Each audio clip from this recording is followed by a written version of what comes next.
시간 많지 않지만 우리가 하루하루가 지나 한 달이 되고 1년이 되고 또 그 지금이 되는데 그 하루하루의 삶이 굉장히 얼마나 또 중요한가를 우리는 알고 있습니다. 말씀을 붙잡고 이겨내며 산다고 하는 것이 말씀대로 살려고 애쓴다는 것이 또한 얼마나 어려운가도 알지만 또한 소중한가도 알게 합니다. 우리는 매일 한 번도 가지 않은 길을 가게 됩니다. 한 번도 살아보지 않은 시간을 도전하면서 우리는 발걸음을 내딛습니다. 그런데 낯선 길을 한 번도 가지 않은 길을 한 번도 시작해보지 않은 길을 가는데 그 길을 내가 어떻게 사느냐에 따라서 저와 여러분의 앞으로의 삶은 달라진다라고 하는 것을 또 한번 깨닫는 귀한 시간 되기를 원합니다. 내가 그래서 어떻게 이 시간, 주어진 이 시간을 어떻게 살아내느냐가 굉장히 중요합니다. 그가 요셉은 하루하루를 주님과 동행하면서 그 나에게 주어진 시간을 정말 알차게 보낸 사람이고 주님과 함께한 사람임을 우리는 알게 합니다. 요셉이 형들 앞에서 자신이 누구인가를 밝히고 나서 통곡하였다라고 성경은 말씀하고 있습니다. 그 울음소리가 담장을 넘어서 바로에게까지, 바로 왕에게까지 들렸음을 오늘 말씀은 우리에게 알리고 있습니다. 16절입니다. 요셉의 형들이 왔다는 소문이 바로의 궁에 들림에 바로와 그 신복이 기뻐하고 라고 성경은 말씀하고 있습니다. 그 소문은 삽시간에 바로의 왕궁까지 소문이 퍼졌습니다. 왕이 들었습니다. 이 소식을 들었을 때에 바로와 그 신복들은 기뻐하였다라고 성경은 말씀하고 있습니다. 그런 걸 봤을 때에 그 요셉은 총리로서 그 일을 잘 감당했음을 우리는 알 수가 있습니다. 요셉은 다른 나라 사람입니다. 그런데 꿈 한번 어떻게 해다가 잘 해석해서 그냥 총리가 되었다는 것이 아니라 총리가 되었을 때도 일을 잘 감당함으로 말미암아 우연히 된 것이 아니라 이 사람은 준비된 사람이었고 이 사람은 실력을 갖춘 사람이었고 총리 자리에 있으면서도 인정을 받은 사람이었다는 것을 우리는 알 수가 있습니다. 그렇지 않냐면 하나님께서 사울 왕을 이스라엘의 초대 왕으로 삼으셨습니다. 그런데 나중에 보면 하나님께서 내가 너를 왕 삼은 것을 후회한다라고 말하고 있습니다. 말씀을 놓쳤으므로 후회한다라고 말하는데 저와 여러분이 어느 곳에 가든지 내가 이 사람을 뽑은 것을 참으로 잘했다. 이 사람에게 내가 일을 맡긴 것을 참으로 잘했다라고 인정받을 수 있는 저와 여러분 되기를 원합니다. 어떤 일이 맡겨졌을 때에 최선을 다함으로 칭찬듣는 사람이 될 수 있기를 바랍니다. 또 하나는 요셉이 이렇게 왔다는 소식을 듣고 기뻐했다는 것은 요셉이 그 사람들은 바로와 그 신복들은 애국 사람들은 요셉을 참으로 진심으로 고마워하고 있다는 것을 알 수가 있습니다. 요셉은 그들에게 생명을 구해준 구원자요 생명을 구해준 은인입니다. 그런데 많은 사람들은 은혜를 받고도 잃어버리기가 참으로 쉬운데 요셉이 없었더라면 그들은 굶어 죽을 수밖에 없었다라고 하는 것을 깨닫고 고마워하고 있음을 우리는 알 수가 있습니다. 이 받은 은혜를 언제 때가 되면 갚아야 할 텐데 어떻게 하면 갚을 수 있을까? 그랬는데 지금 요셉의 형들이 왔다는 소식을 듣고 지금이 우리가 그 사람을 도울 수 있는 기회로구나 생각했다는 사실입니다.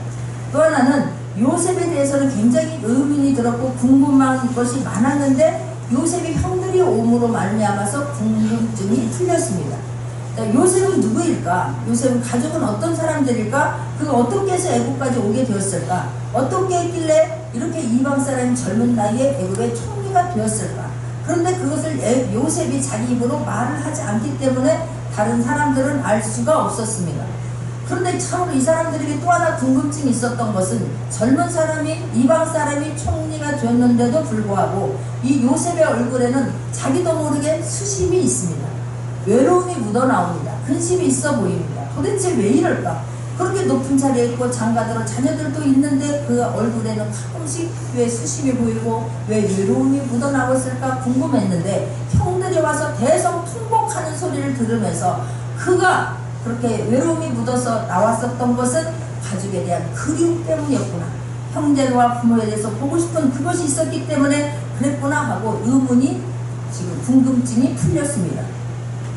이런 거 보면서 저는 여러분이 그냥 그러면서 지금 17절에서 20절까지는 바로와 그런 신복들이 어떻게 하면 요셉에게 더 풍성하게 어떻게 하면 도와줄 수 있을까 최선을 다해서 도와주는 모습을 볼 수가 있는데 저와 여러분이 그런 삶을 살아낼 수 있는 저와 여러분 되기를 원합니다. 어디서 가든 어디서든 무엇을 하든 꼭 필요한 사람이 되려고 애쓸 수 있기를 바랍니다. 인정받는 사람이 되려고 애쓸 수 있기를 바랍니다. 사람의 눈에서만 그냥 그 사람 앞에서만 덜 잘하려고 하는 것이 아니라 나에게 맡겨진 일들을 눈이 다른 사람이 보지 않는 곳에서 은밀하게 하였을 때도 알 수 있도록 그런 삶을 살 수 있기를 바랍니다. 내가 어디를 가든지 도움이 되는 사람 되기를 원합니다. 내가 어디 가서 도움을 받으려고 하는 게 아니라 내가 도와주려고 하는 마음이 있기를 원합니다. 내가 세우려고 할 수 있는 그런 마음이 있기를 원합니다. 교회에 와서도 내가 무엇을 도움을 받을까, 어떻게 하면 내 문제 해결 받을까, 이게 아니라 하나님, 내가 어떻게 하면 교회에 도움이 될 수 있습니까? 내가 무엇을 해야만 되겠습니까? 어떤 일을 하나님 나에게 주어지면 하나님 내가 어떻게 해야 되겠습니까? 그거에 대해서 기도할 수 있는 저와 여러분 되기를 원합니다. 그래서 내가 도움이 주는 사람이 되어야 되겠다라고 하면 도움을 줄 수 있는 일이 보이게 될 거라고 있습니다. 그 일을 다 할 때 기쁨으로 감당할 수 있는 저와 여러분 되기를 원합니다. 또 하나는 그 사람, 내가 그 사람을 도와주려고 하는데 어떻게 해야 빚을 제대로 갚을 수 있을까? 그 많은 도움을 받았는데 내가 어떻게라도 그에게 빚을 갚을 수 있는 그런 기회가 되면 갚을까라고 노력할 수 있는 저와 여러분 되기를 원합니다. 지금 이 바로가 그런 지금 그 일을 감당하고 있습니다. 17절에서 20절까지 보면 바로가 요셉의 형제들이 왔다는 소문을 듣고 17절 바로는 요셉에게 이르되 내 형들에게 명하기를 너희는 이렇게 하여 너희 양식을 싣고 가서 가나안 땅에 이르거든 세세하게 지금 알려주고 가르쳐주고 베푸는 것을 볼 수가 있습니다. 너희 아비와 너희 가족을 이끌고 내게로 오라. 내가 너희에게 애굽의 땅 아름다운 것을 주리니 너희가 나라에 기름진 것을 먹으리라. 다 데리고 오라는 겁니다. 다 데리고 오라. 네가 그동안 우리를 위해서 그 베풀어진 은혜에 대해서 이제 내가 나에게 갚을 수 있는 기회를 줘서 너무나 고맙다. 내가 풍성하게 해주겠다는 거예요. 너 하나뿐만이 아니라 너희 온 가족들 지금 이렇게 기근이 됐지 않느냐. 너희들 양식을 구하러 오는데 전 세계에서 양식을 구하러 오는데 너희 가족들도 어려움이 처할 수 있을 텐데 너희들 다 데리고 와라. 내가 애굽에서 이렇게 풍족하게 있는 것을 너희에게 나눠주겠다라고 지금 이야기하고 있습니다. 한 사람, 요셉 한 사람으로 인하여서 온 가족이 축복받는 것을 볼 수가 있습니다. 저와 여러분 하나님 앞에서 나 한 사람으로 인해서 온 가족이 축복받을 만한 그런 삶을 살기를 원합니다. 나 하나로 인해서 교회가 축복받을 수 있도록 어떻게 하면 내가 하나님께서 어떻게 하면 저 교회에 내가 은혜를 베풀어 줄까? 내가 어떻게 하면 저 가족의 문제를 해결해 줄까? 내가 한 사람으로 인해서 어떻게 하면 저 나라 이 민족을 내가 구원할 수 있을까? 어떻게 하면 이 나라의 이 민족의 문제를 풀어줄 수 있을까? 하나님 쪽에서 고민하고 하나님 쪽에서 손을 내밀 수 있고 하나님 쪽에서 저와 여러분에게 물을 수 있는 그런 삶을 살아내는 저와 여러분 되기를 원합니다. 근데 삶이 중요해요. 삶이. 얼마나 감사합니까? 이 바로 왕이 지금 이 애굽을 통해서 받은 것을 이렇게 지금 갚아주려고 하는 것입니다. 또 너희의 기구를 아끼지 말라. 온 애굽 땅에 좋은 것이 너희 것임이라. 애굽 땅에 좋은 풍성한 것들 너희 가족들 데려오면 내가 좋은 거 먹이게 주겠다, 입혀주겠다, 좋은 집 주겠다 라고 지금 먼저 약속하는 것을 볼 수가 있습니다. 할렐루야. 저와 여러분에도 이런 은혜가 있기를 원합니다. 이런 은혜가 있을 줄 믿습니다. 그냥 어떤 걸 바라서가 아니라 주님 한 분으로 기뻐서 주의를 감당하는 것이 기뻐서 나에게 시간 주어진 게 감사해서 건강 주어진 게 감사해서 일할 수 있는 기회 주신 게 감사해서 아멘 하시면 감사합니다. 크게 감사해서 주를 감당했더니 어느 날 뒤돌아보니까 삶에 그냥 열매가 주렁주렁 맺히는 것을 볼 수가 있습니다. 지금 이 모습을 보면서 형들의 변화된 모습과 이때 바로의 이런 모습을 보면서 요셉은 어떤 생각이 들었겠습니까? 첫 번째는 말씀은 이루어지는구나. 시간이 흘러도 오래 걸려도 하나님의 말씀은 반드시 이루어지는구나. 약속은 반드시 성취되는 것이구나 라는 것을 다시 한번 깨달았을 거라고 믿습니다. 하나님께서 요셉에게 감옥에 있을 때에 억울함을 당하고 있을 때에 요셉아 지금 네가 노예로 팔려온 거 내가 앞으로 너를 총리를 세워주기 위함이고 너 하나로 인해서 온 가족을 구원하기 위함이고 너 하나로 인하여서 내가 이스라엘 전체를 살리기 위함이다라고 하는 것을 미리 천사를 통해서 알려주었더라면 얼마나 좋았겠습니까? 그렇다면 요셉이 그렇게 하나님 앞에 눈물로 내달리고 눈물로 그런 삶을 살아내지 않았을 것입니다. 그런데 믿음은 그런 게 아닙니다. 하나님께서 저와 여러분을 어떤 축복을 주실 때에 그 순간순간 한 발 한 발을 내딛는 모습을 본다고 하는 걸 잊지 말기를 원합니다. 믿음이라고 하는 것이 그냥 한순간 수박 자르듯이 짝짝이고 믿음, 소망, 사랑을 넣어주면 얼마나 좋겠습니까마는 그런 것이 아니라 믿음은 우리가 삶을 살아내면서 그 순간순간 문제를 하나님 말씀 붙잡고 살아내는 과정 속에서 저와 여러분의 믿음은 자라게 된다고 하는 걸 잊지 말기를 원합니다. 요셉이 이렇게 하나님께서 미리 말씀해 주시지 않은 것은 요셉의 믿음을 키우기 위함이었습니다. 눈에 보이지 않지만 귀에 들리지 않지만 하나님께서 이미 주신 말씀을 붙잡고 한 발 한 발 내디딜 때에 내가 말씀이 이루어짐을, 하나님은 너와 동행하고 있음을, 그리고 너의 믿음이 쑥쑥 자라고 있음을 하나님께서 보여주시기 위해서 미리 말씀해 주시지 않았을 뿐인데, 요셉은 놀랍게도 그 약속의 말씀을 붙잡고 삶을 살아내므로 하나님의 말씀은 실제라고 하는 것을 지금 깨달았다는 사실입니다. 두 번째 요셉이 깨달은 것은 하나님은 자녀를 사랑하신다는 것입니다. 하나님은 사랑의 하나님이십니다. 사람은 순간순간 때에 따라서, 환경에 따라서, 기분에 따라서 변화가 되지만 하나님은 저와 여러분을 사랑하시는데 끝까지 사랑하시는 분입니다. 어떤 상황 속에서도 변함없이 사랑하시는 분 단 한 분 하나님밖에 없음을 잊지 않기를 바랍니다. 세 번째는 하나님의 은혜가 너무나 크다는 것을 깨닫는 거예요. 어떻게 하나님 나 같은 죄인을 이렇게 사랑해 주십니까? 어떻게 나 같은 그 죄인을 순간순간마다 붙잡아 주시고 일으켜 주시고 하나님 함께 하셨습니까? 그 고백이 저절로 나왔을 거라고 믿습니다. 네 번째는 주를 위해서 흘린 눈물과 인내의 시간은 반드시 열매를 맺는다는 것을 깨달았을 거라고 믿습니다. 요즘 이렇게 자기가 될 거라고 자기가 생각하면서 했겠습니까? 자기가 내가 애굽의 총리가 될 거라는 것을 믿고 이렇게 그런 삶을 살아냈겠습니까? 그런데 그런 내가 하나님의 그 주신 말씀에 따라서, 하나님 받은 은혜에 따라서 그 바로의 집에 갔을 때도, 노예가 되었을 때도, 감옥에 갔을 때도, 술 관원장이 자기를 잃어버렸을 때도, 그때도 동일한 삶을 살아냈더니 이런 큰 열매가 맺혀지는 것을 보게 된 것입니다. 저와 여러분, 하나님 앞에 그 어떤 것을 심습니까? 시간을 심습니까? 물질을 심습니까? 그 어떤 것도 내가 했던 것보다 하나님은 반드시 더 큰 것으로 갚아주시는 그 하나님을 믿고 그 가는 도중에 원망, 불평하지 않는 저와 여러분이 되기를 원합니다. 그 삶, 과정이 그렇게 중요한 거예요. 요셉은 마침내 자기 형들이 그런 회개한 모습을 보면서, 그런데 회개한 모습을 보면서 또 이 바로 왕이 하는 걸 보면서 하나님께 감사 반복이 되는데, 우리가 기억해야 할 것이 있는데, 그거는 요셉이 이렇게 바로 왕이 자기에게 이렇게 하기까지는 요셉은 그런 또 한 번의 하나님을 감동시켰다는 것을 잊지 않기를 원합니다. 형들이 변화된 모습을 보면서 요셉은 통곡했습니다. 하나님 앞에 내가 하나님, 우리 형들과 난 형들이 자기 앞에 와서 20년 만에 자기들 앞에 꿈대로 하나님 주신 비전대로 와서 엎드려 절할 때에 얼마나 놀랬겠습니까? 형들은 아직 요셉이 총리인 걸 모릅니다. 요셉인 줄 모릅니다. 근데 요셉은 형들을 알아봤습니다. 그때 얼마나 놀랐겠습니까? 말씀이 이루어지는 것 때문에, 말씀대로 된 것 때문에 얼마나 큰 감동을 받고 얼마나 놀랐겠습니까?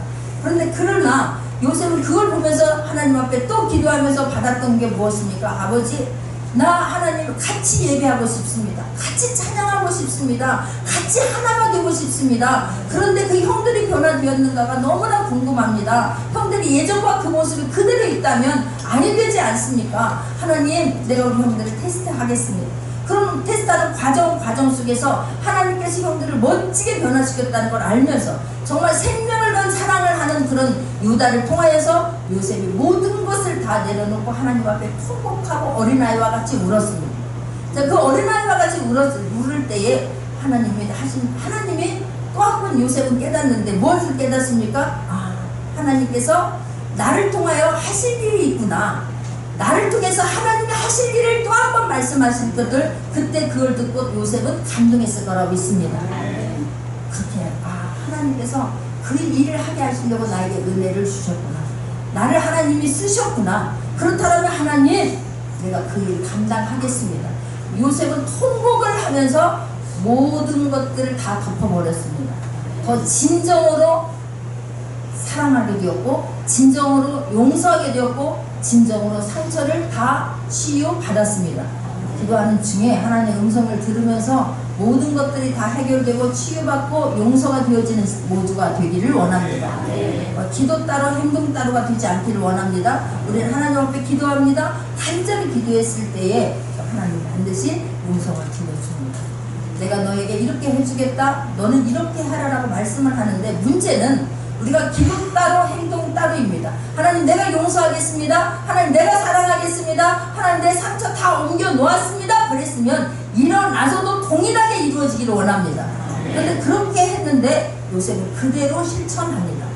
하나님 내가 형들을 진정으로 사랑합니다. 하나님 내가 이제 모든 상처 나는 다 옮겨놓고 자유합니다. 그리고 일어나서 요셉은 어떻게 합니까? 하나님 내가 요셉임을 밝히겠습니다 라고 기도하고 요셉임을 밝힙니다.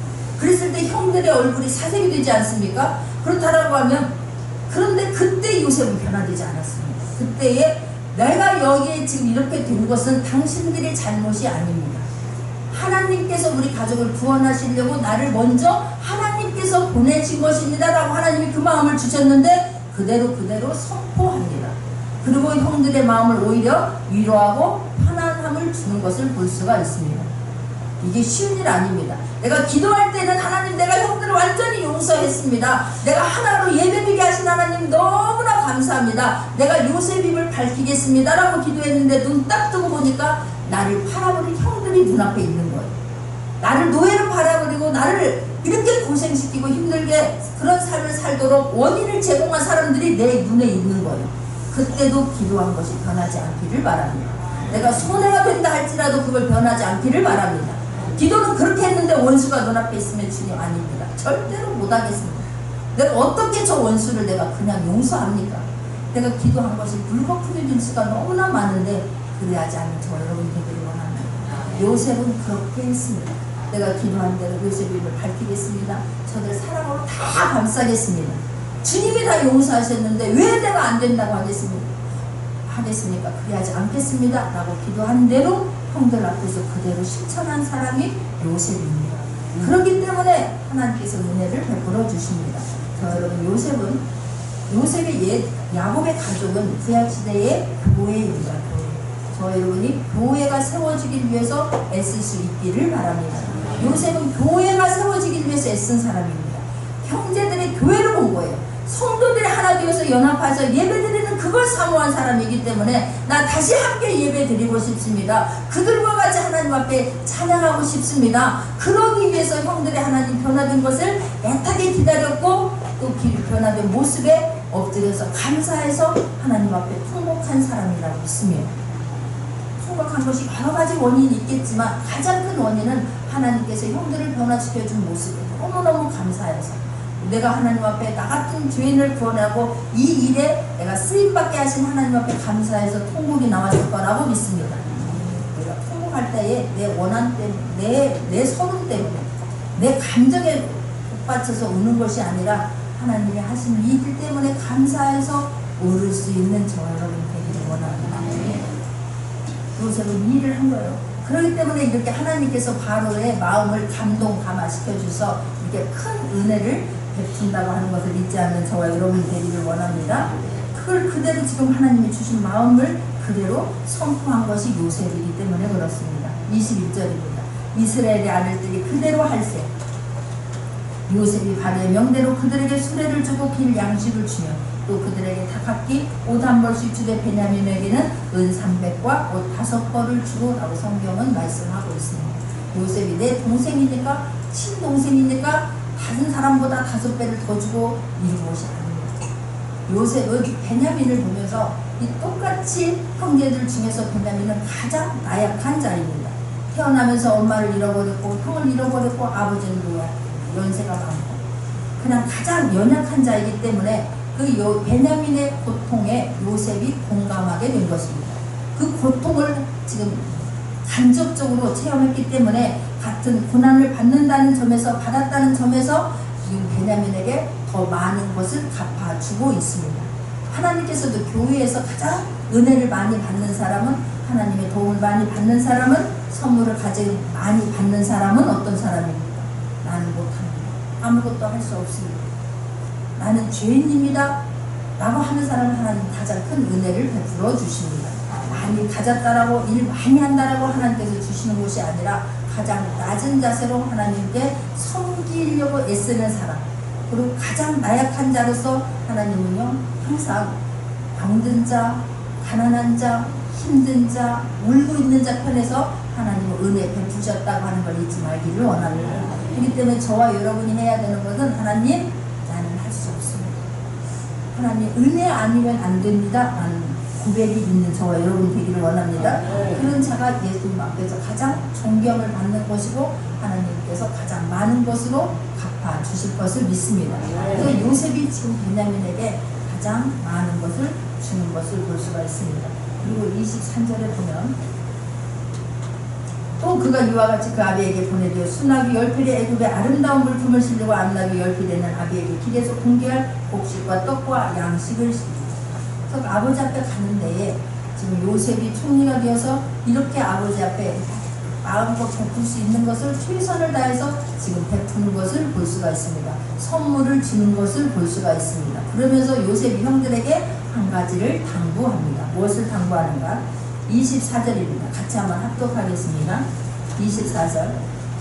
이에 형들을 보내며 그들에게 이르되 당신들은 노중에서 다투지 말라 하였더라. 형들을 앞으로 가면서 어떻게 할 것인가를 알기 때문에 지금 당부한 거예요. 형들이 지금 죄인이라는 것은 압니다. 자기들이 잘못했다는 것은 다 알고 있을 거라고 믿습니다. 그런데 요셉이 총리가 된 모습을 보면서 다툴 수 있는 확률은 굉장히 많습니다. 내가 그렇게 하지 말라고 했지, 내가 죽이기까지는 하지 말라고 했지, 그런다고 요셉을 노예로 팔아 그것만은 하지 말라고 했지, 어쩌면 자기가 조금이라도 한 거에 대해서 또 자기를 드러내고 싶어서 싸울 수도 있습니다. 아니면 또 너 때문이라고 핑계를 댈 수가 있습니다.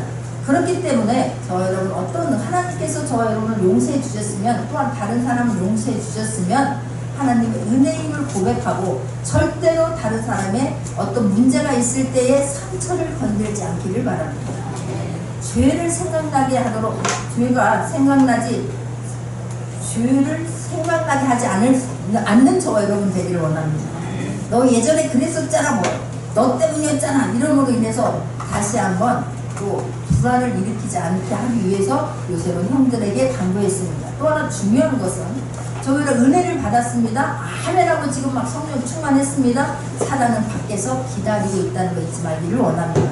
열심히 했는데 사단이 가서 싸움으로 말미암아, 사단이 주는 그런 마음에 내 생각을 빼앗기고 마음을 빼앗기고로 말미암아 하나님이 주시고자 하는 것들을 쏟지 않게 하기 위해서 싸우지 말라는 거예요. 오늘 하나님이 더 좋은 것을 주시려고 했지만 우리가 싸움으로 말미암아서 그 순간을 못 참고 다 은혜를 쏟아버리는 것이 너무나 많기 때문에, 사단에게 속아버리기 때문에, 넘어지기 때문에, 빼앗기 때문에 그거 하지 말라라고 지금 당부하는 거예요. 형들, 나는 이미 다 용서했는데 가면서 하나님이 하신 일들 은혜만 나눠도 부족한데, 은혜만 나눌 수 있는 저와 여러분 되기를 원합니다. 은혜 나누는 것만으로도 부족하지 않습니까? 은혜 나누면 더 큰 은혜가 있을 줄 믿습니다. 그런데 아무것도 아닌 걸 가지고 그 큰 거 받은 거, 하나님께서 해주신 것을 까마득하게 잃어버리고 안 된 거 그 한 가지, 그랬는데 있잖아, 그거 안 됐잖아, 목사님 맨날 기도했는데 그거 안 됐잖아, 그거 한 가지를 가지고 하다 보면 은혜는 어디로 갔는지 하나도 없어져 버리고 오히려 마음이 무거워질 수 있기 때문에 그러다가 싸우지 말라라고 부탁하는 것을 볼 수가 있습니다. 저와 여러분도 그래야 하기를 원합니다. 은혜만 간직할 수 있기를 바랍니다. 하나님께서 해 주신 것만 기억하고 해 주실 것을 기대할 수 있는 저와 여러분 되기를 원합니다. 그러면서 이들이 올라가서 아버지 야곱에게 이야기를 합니다. 그들이 애굽에서 올라와 가나안 땅으로 들어가서 야곱에게 이르러 고하여 가로되 요셉이 지금까지 살아있어 애굽 땅 총리가 되었더이다. 야곱이 그들을 믿지 아니하고 기색하더니, 입장 바꿔서 한번 생각해 보길 바랍니다. 나라면 믿어졌거든요. 20년 동안 소식 한번 듣지 못했던 아들이 살아있다라고 이야기를 합니다. 믿어지겠습니까? 이것들이 또 갔다 오더니 또 무슨 궁리를 해가지고 무슨 짝짝꿍을 해가지고 나를 지금 속이려고 들어. 너 무슨 사고 쳤지? 이렇게 지금 아버지를 받아들인 거예요. 믿지를 못합니다. 그것도 믿어지지 않는데 더 믿어지지 않는 건 내 아들이 총리가 되었다는 사실입니다. 아버지는 그 이야기를 듣고 기색하더니 잠깐 기절해버린 거예요.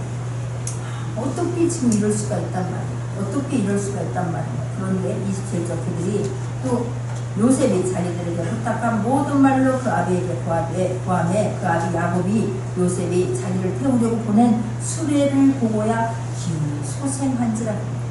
내가 저것들이 하는 말은 아무리 자세하게 이야기해도 믿어지지 않는데 요셉이 보냈다라고 하는 수레를 보고 나니까 그건 그냥 보통 수레가 아니었을 거라 믿습니다. 지금 그 다른 나라에 양식을 사러 갔습니다. 그런데 그 나라에 바로라고 하는 왕이 수레를 줬다는 거. 너희 아버지 모시고 와라. 우리가 편하게 대접하겠다. 우리가 필요한 것들 다 주겠다라고 하면서 지금 아버지 여기 수레 그냥 오지 마시고 걸어오지 마시고 수레 타고 오시랍니다 라고 수레를 보여주니까 그때서야 지금 야곱이 믿었다라고 성경은 말씀하고 있습니다. 그때 야곱이 무슨 생각이 들었겠습니까? 처음에는 얼마나 많이 들었겠는가. 내 하필 왜 요셉입니까? 다른 자식들 다 속여도 요셉은 이렇게 말씀 붙잡고 살으려고 내가 어떤 상황 속에서도 심부름을 보내면 갔던 그 아들, 왜 하필 그 아들을 하나님 데려갔습니까? 소식이 없게 만듭니까? 울고 또 울었을 거라고 믿습니다. 그런데 이 소식을 딱 들었을 때 야곱이 든 소식, 그 마음은 그렇구나. 예전에도 하나님 그런 하나님이셨지. 하나님 내가 형 에서를 속이고 또한 삼촌네 집으로 도망갈 때에 그때에 골베개를 메고 그 방에서 잠을 잘 때에 하나님께서 나를 먼저 찾아와 주셨지. 그리고 내가 너를 떠나지 아니하고 내가 다시 이 집에 돌아올 때까지 너와 함께 할 거라는 말씀을 주셨었지. 내가 삼촌 집에서 20년 동안 종살이 했을 때도 그리고 이제는 내가 집으로 돌아가야 되겠다. 아버지 품으로 가야 되겠다고 결심해서 나왔지만 에서가 400일을 가지고 데리고 마중 온다고 했을 때 내가 얼마나 또 떨렸던가. 그때도 하나님께서 천사를 보내셔서 내가 다른 사람 다 보내고 나 혼자 야복강을 건널지 않냐고 혼자 기숙하고 있을 때에 천사를 보내셔서 그 천사와 나와 싸움을 하게 하시고 일부러 천사가 져주게 하셨던 그 하나님. 그리고 내 이름을 이스라엘로 바꿔주셨던 그 하나님이시지. 그때도 하나님이 나를 먼저 찾아와 주셔서 만나 주셨지. 그뿐인가? 세겜에서 내 자식들이 세상의 세겜 족속들을 다 죽이고 와서 이제는 끝이구나. 이제는 다 죽었구나 했을 때도 하나님께서 먼저 찾아오셔서 나에게 아들아 베델로 돌아가라. 다시 예배 처소로 돌아가라 하셨던 분도 하나님이시지. 그리고 그때 나를 이스라엘아라고 불러주셨지. 그 하나님을 생각했을 때에 야곱은 감히 정말 천국이 나왔을 거라 믿습니다. 그 하나님이 지금 우리 요셉을 지켜주셨고 그 요셉의 그 꿈대로 그 말씀대로 환상대로 말씀을 이루어 주셨구나. 그 하나님께서 요셉이 나를 초청했구나라는 것이 믿어져서 야곱은 힘을 얻었습니다. 할렐루야.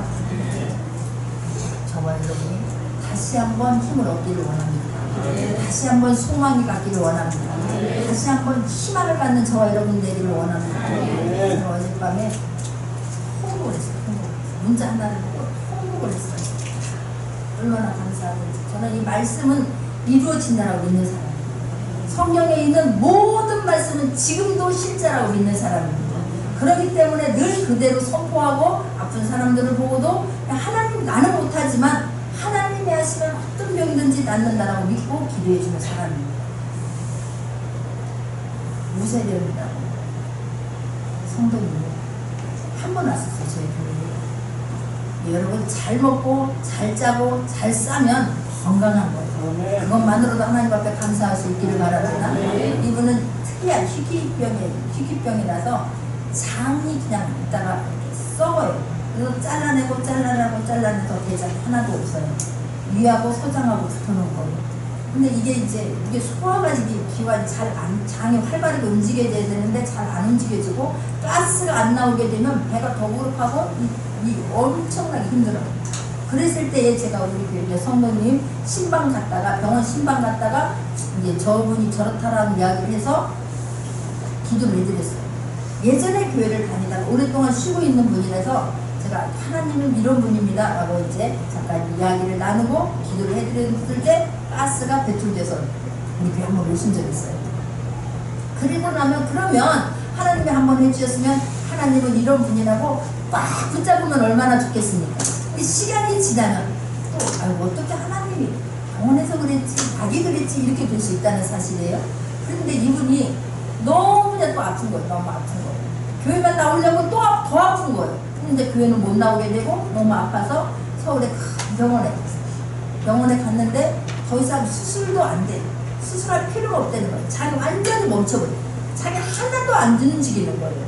그냥 닌겐 힘으로 그냥 사는 것이고 의사가 이제 더 이상 안 왔으면 좋겠다. 난 안 찾아왔으면 좋겠다.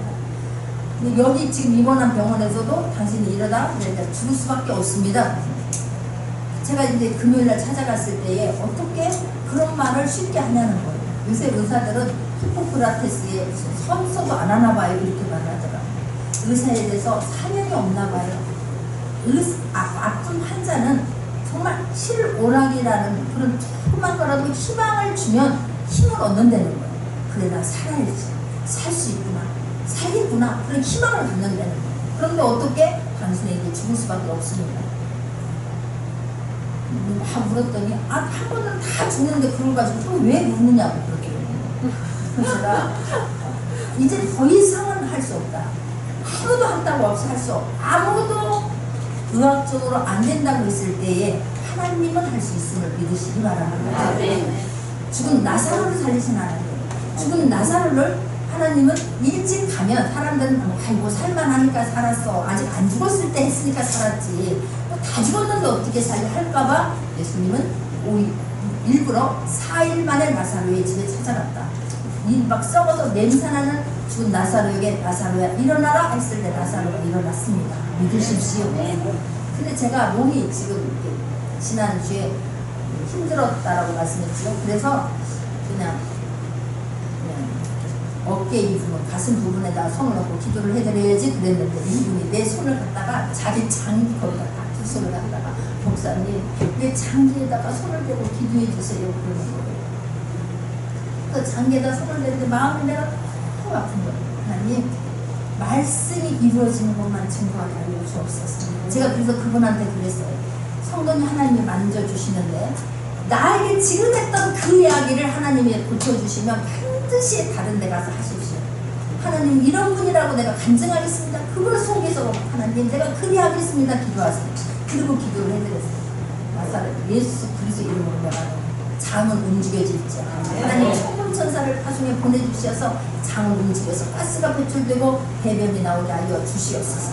예수 그리스도 이름으로 회복될지 간절히 기도해주고 왔어요. 그리고 이제 금요일날 저녁에 점심시간에 그랬으니까 토요일날 바쁘고 잃어버렸어요. 어젯밤에 밤 9시 넘어서 제가 문자를 본 거예요. 문자를 봤는데 목사님 사랑하는 목사님 너무나 고마운 목사님한테 장 문자가 온 거예요. 어떻게 하면 내가 이 고마움을 표현하겠습니까?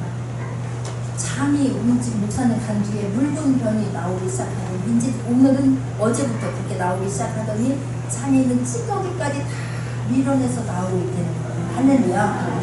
하나도 움직이지 않는 죽은 것 같아.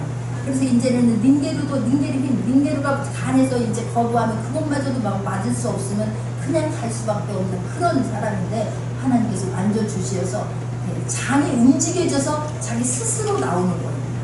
튜브를 넣어서 배변을 짜내야만 되는 그런 사람인데 이제는 자기 스스로 해서 배를 그렇게 해서 짜냈는데 그것마저도 되지 않는 그런 상황인데 하나님께서 만져주신다는 거예요. 할렐루야. 나는 그런 말씀이 이루어진다는 것 때문에 너무너무 감사해요. 다른 것이 아니라 말씀은 이루어지고 하나님은 살아계시고 하나님은 전능하시다는 것을 보여줘서 그것 때문에 제가 어제 얼마나 통곡했는지 모릅니다. 그 하나님 저와 여러분의 모든 분의 하나님이기 때문에 그 문제뿐만 건강 문제뿐이겠습니까? 자녀의 문제, 물질의 문제, 환경의 문제, 환경의 문제 모든 문제 하나님이 만져주시면 된다는 걸 믿기를 바랍니다. 야곱이 이 나이에 지금 소망을 가졌습니다. 내가 일어나 내 아들 요셉을 보러 가리라. 절대로 가지 않냐고 절대로 누구도 보낼 수 없었다고 했던 야곱이 이제 내가 내 아들 만나러 가리라. 저와 여러분 주님 앞에 희망을 갖고 소망을 갖고 꿈을 갖기를 원합니다. 주님 나를 통하여 간증케 하여 주시옵소서. 주님 나를 통하여 내가 하나님의 간증이 되겠습니다. 하나님 내 아들이 소망이 되게 하옵소서. 내 아들이 희망이 되게 하옵소서. 내 아들이 비전이 되게 하여 주시옵소서. 하나님 내가 그런 사람 되겠다라고 힘을 불끈 들고 일어날 수 있는 저와 모든 분들이 되기를 원합니다. 기도하겠습니다.